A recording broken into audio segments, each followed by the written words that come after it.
It's interesting because you bring up that concept of how the residents of the Cape Islands are perceived by folks in the rest of the Commonwealth. Right. And we've heard this cry of, the folks on the Cape Islands are all rich fat cats, and we've heard that in regard to school aid formulas, that sort of thing, aid to cities and towns. It's a constant theme. But you see that's coming into play here, even though this is something that you could see impacting a greater number of people far beyond the borders of the Cape and Islands. Absolutely, and that's why Paula's group is so critical, because they can carry that message up to the State House that this is not simply second homeowners with wealthy homes on the waterfront. It's regular people who are in serious trouble, and that's why it's critical to organize around this. And the other thing, and I think Paula made a comment, that it is moving beyond the Cape. It's in New Bedford and Fall River. It's coming up the South Shore, not as dramatically, frankly, but it's happening, and in Quincy as well.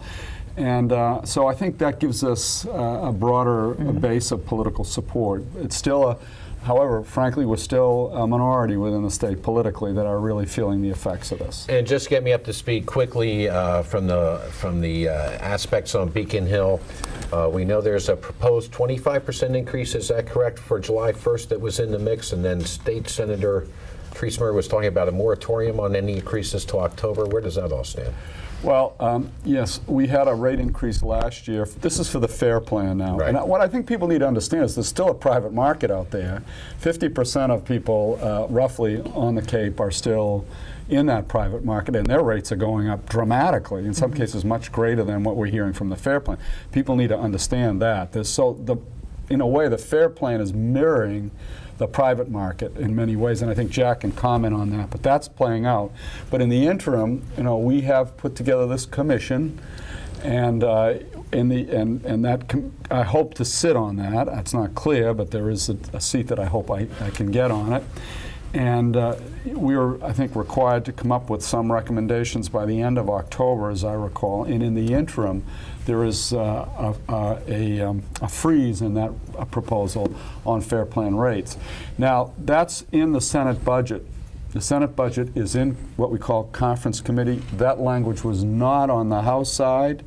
So until the House and Senate resolve those differences, and we will know in a couple of weeks, and then if the Senate prevails, and then the governor signs it, then it becomes a matter of law. Barring that, the proceedings, it seems to me that the FAIR plan is involved with the Insurance Commission would go forward.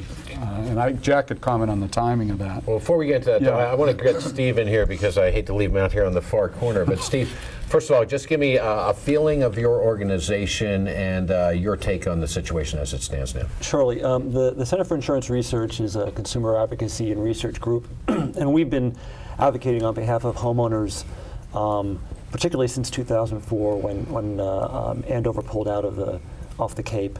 It's been an area that we've frankly, is one of our high priority issues.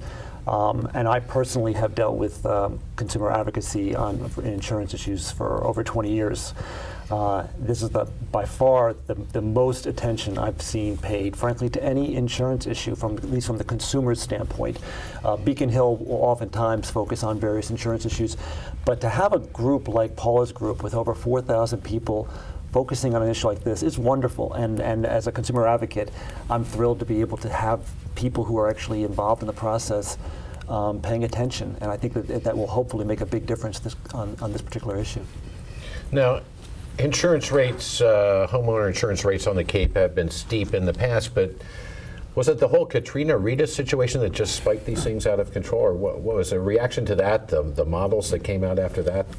Why are we seeing such a crisis now, Jack?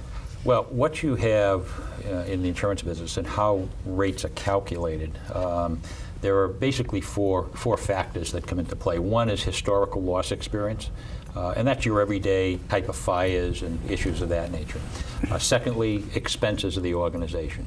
The two cost structures that really changed over the last several years are what we call models, which predict hurricane damage, and secondly, the cost of reinsurance. The models changed about 5 years ago. with some of the firms that were analyzing hurricanes and damage from hurricanes, predicted that in the event hurricanes come ashore, the damage will be more severe in certain places than anticipated. As a result of the hurricanes in 2004 and 2005, there was such widespread damage in all of those events that really created chaos in the reinsurance market. It eliminated capacity, and by capacity what I mean is the amount of insurance that was available. And as a result, when you take the supply away, okay, and the demand is still there, we know what happens. The cost goes up. And that's exactly what happened. The cost between 2005 and 2006 actually tripled in some reinsurance markets. So that's what has created the problem. It's driven the price, not only, as the senator said, for ourselves, but also for all the voluntary market companies. And that's what they're reacting to, that this is a cost built into their system that they feel they have to recover. Now, maybe if I could just touch on one other thing, and Senator O'Leary commented on it, what occurs in the rate hearing process that the Division of Insurance is presently has undertaken at this point in time. It is a lengthy process that starts with public testimony, and then we, as the filers on the rate hearing, we are the ones who are requesting the rate change. And this is a rate change not only here on Cape Cod, but throughout the state. Every territory in the state is affected, and the rates are different in each territory. We then present detailed evidence as to why we feel these rate changes are necessary. We are cross-examined by the State Rating Bureau, which is an arm of the Division of Insurance, and the Attorney General's office on all that evidence. Once that process is done, the State Rating Bureau and the Attorney General's office have a right to introduce their own witnesses, their own experts, to question what has happened here and provide testimony potentially in opposition. They, in fact, represent the consumer, so that's their job. That's what they're doing. In the end, we all submit briefs, and the Commissioner of Insurance makes a decision in terms of the merits of the rate filing that we have made. I mean, that's the process. It's lengthy. Last year, the process went on for about 10 months. So it is not something that we make a filing and it happens quickly. It takes time.